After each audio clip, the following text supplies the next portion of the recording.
के चरणों में प्रणाम निवेदित करती हूँ। मंच पर आसीन अतिथियों का स्वागत और अभिनंदन करती हूँ। पूर्व नगर पालिका अध्यक्ष उर्मिला भाभी एवं डॉक्टर चित्रा सिरालकर दीदी ने मेरे एक निवेदन पर यहाँ का आतिथ्य स्वीकार किया, इसके लिए मैं हृदय से आभार प्रकट करती हूँ और उनकी इस सहजता और विनम्रता से मैं वाकई में बहुत अभिभूत हूँ। कर्मनिष्ठा फाउंडेशन, जिसके नाम को ही सुनकर पता चल जाता है कि फाउंडेशन किस तरह का होगा। इस संस्था में स्वरोजगार से जुड़ी ऐसी विशिष्ट महिलाओं को सम्मिलित किया गया है जिन्होंने अपने जुनून, अपनी रुचि को अपने आय का जरिया बनाया। उन्होंने यह साबित कर दिया कि एक निश्चित आय के लिए सिर्फ एक नौकरी ही आवश्यक नहीं है। अगर आपके अंदर लगन है, अपने कार्य, अपनी रुचि के लिए आपके मन में सम्मान है, लगाव है, तो आप निश्चित रूप से उस कार्य को परिणित करके आपके अंदर जो भी जज्बा है उसे पूर्ण निष्ठा से आप संपादित करते हुए और एक आय अर्जित कर सकती हैं। निश्चित रूप से आपको मंजिल मिलेगी, ऐसी मेरी सोच है। और अपने इसी पैशन को जिन बहनों ने जिया है, भरपूर जिया है, उन्होंने ही लक्ष्य प्राप्त किया है। हमारे शहर में इस तरह की प्रतिभाओं की कमी नहीं है। चूंकि अभी ये फाउंडेशन नया है और कोई भी नई चीज को करने में थोड़ा सा समय लगता है, विश्वास बनाने में समय लगता है, तो बस मेरा ये कहना है कि आप लोग अगर हमारे साथ इस समय बैठे हुए हैं तो कहीं न कहीं विश्वास में दृढ़ता आई है, विश्वास बना है। और इतनी जल्दी 9 अप्रैल को इसका गठन हुआ और इतनी जल्दी आप लोगों का सबका साथ मिला, इसके लिए मैं तहे दिल से आप सभी का शुक्रिया अदा करती हूँ। इस फाउंडेशन की नींव कैसे पड़ी, संक्षिप्त में उसे बताना चाहूंगी। चूंकि कोई भी कार्य हम करते हैं तो उसके लिए एक मन मस्तिष्क में कोई विचार आता है, उसी के बारे में मैं थोड़ा सा बताना चाहूंगी। आप सभी जो बुजुर्ग लोग हैं, मेरे पापा से भी जुड़े थे, सब जानते हैं मैं यहीं पैदा हुई, यहीं पढ़ी और मेरा विवाह भी यहीं हुआ। मुझे जानने वाले जानते हैं कि मैं बचपन से ही कविताएं लिखती थी। पढ़ाई और जॉब के चलते यदा कदा ही लेखन का समय मिल पाता था। 2016 से परिस्थिति जन्य कारणों से कुछ फुर्सत के लम्हे मिले और मैं अपने पैशन में, अपने जुनून में जीने लगी, लिखने लगी और लिखती रही।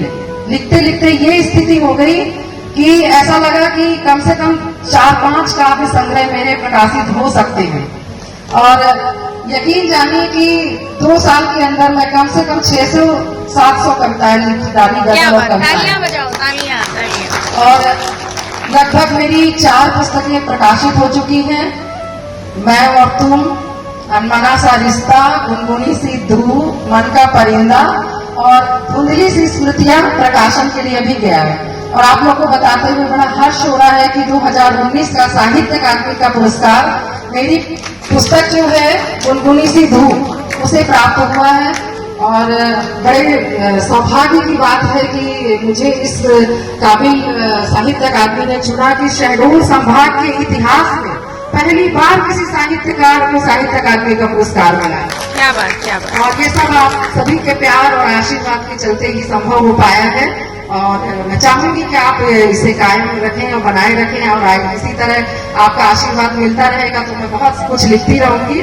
फिर क्या हुआ कि जब मेरे को लगा कि नहीं, मेरे को अपनी पुस्तक प्रकाशित करवानी चाहिए, तो मैं 2-3 प्रकाशकों के पास गई। बहुत ज्यादा वो रेट बोलते थे, परेशान करते थे, बहुत थक गई मैं। फिर एक पुस्तक जो मेरी पहली आई वो दूसरे प्रकाशक से छपी है। उसी बीच मैंने तय किया कि साहित्यकारों को, जो लिखने वाले हैं, उनको भटकना नहीं है। मैंने प्रकाशन अपना शुरू किया 9 जून 2020 से कोरोना काल की उपस्थिति है और मैंने शुरू किया। आज की डेट में 50 से ऊपर पुस्तकों का संपादन और प्रकाशन मैं कर चुकी हूँ, जिसमें से अभी हमारे बीच एक बेटी है अर्चना कटारे, उनकी पुस्तक भी सहमी हुई बेटियां मेरे ही प्रकाशन से प्रकाशित हुई। तो यहाँ के लोकल जो लोग हैं, संभाग का ये एकमात्र प्रकाशन है जो ISBN नंबर के साथ आपको किताब उपलब्ध कराता, पुस्तकें प्रकाशित करवाता है। तो ये सब बुजुर्गों का आशीर्वाद और आप सभी का प्यार है। और एक बात और थोड़ा सा बताना चाहूंगी कि मेरी एक कविता जो मन का परिंदा काव्य संग्रह में संग्रहित है, वो कविता यहाँ शंभुनाथ यूनिवर्सिटी में एमए प्रीवियस के पाठ्यक्रम में सम्मिलित हुई है। तो ये भी बहुत मेरे लिए गौरव की बात है और यहाँ भी आप सभी का आशीर्वाद और प्यार है। और सच बताऊं तो एक साहित्यकार का सपना होता है साहित्य अकादमी का अवार्ड। खैर बात करते हैं कर्मनिष्ठा फाउंडेशन की। एक दिन दिल्ली बैठे बैठे मुझे ध्यान आया कि मैंने अपने जुनून को रोजगार का रूप दिया। इसी तरह कई बहनें हमारी शहडोल शहर में होंगी जिनमें से कुछ को तो मैं व्यक्तिगत रूप से जानती थी। मैंने सोचा क्यों ना ऐसी बहनों की एक संस्था बनाई जाए जो एकजुट होकर एक दूसरे के रोजगार को प्रोत्साहित करे। मैंने सर्वप्रथम नुपुर चपड़ा से बात की इस संबंध में। वो भी अपने जुनून से ही वित्तीय अर्जन कर रही है। उनका भी अपना ब्यूटी प्रोडक्ट का काम है, बहुत मेहनत करती हैं। और जितनी भी लोग हमारे फाउंडेशन में जुड़ी हैं, वाकई में जुनून को लेकर उन्होंने जिया है और कुछ ना कुछ ऐसा कर रही है कि आज अपना एक अलग से मुकाम स्थापित की है। तो मैंने सबसे पहले नुपुर से बात की और इसके नाम के संबंध में चर्चा हुई। तो मैं ऐसा नाम चाह रही थी कि उसके नाम से ही जस्टिफाई हो कि क्या है। तो कर्मनिष्ठा, मुझे लगा कि जो बहनें हमारी निष्ठा से अपने काम को कर रही हैं, वो कर्मनिष्ठा फाउंडेशन, इससे अच्छा नाम नहीं हो सकता। और फिर मैंने कई बहनों से बात करी, कई लोगों को मेरा सुझाव पसंद आया और मैं बड़े उत्साह के साथ इसमें लग पड़ी। 9 अप्रैल को मैंने इसके बारे में सोचा और 13 अप्रैल को व्हाट्सएप पे एक समूह बनाया और उसमें जोड़ दी गई 30 महिलाएं हमारे बीच अभी हैं। आज ही 3 लोगों ने ज्वाइन किया है यहाँ यहीं पे, उनके लिए भी तालियां। जो ज्वाइन की है नुपुर कटारे, रुखसाना खान और एक नाम मैं भूल रही हूँ, झलक शाह, डॉक्टर झलक शाह। तो अब जो मेरी सोच थी, मेरी परिकल्पना थी, आज साकार रूप में आप सभी के सामने है।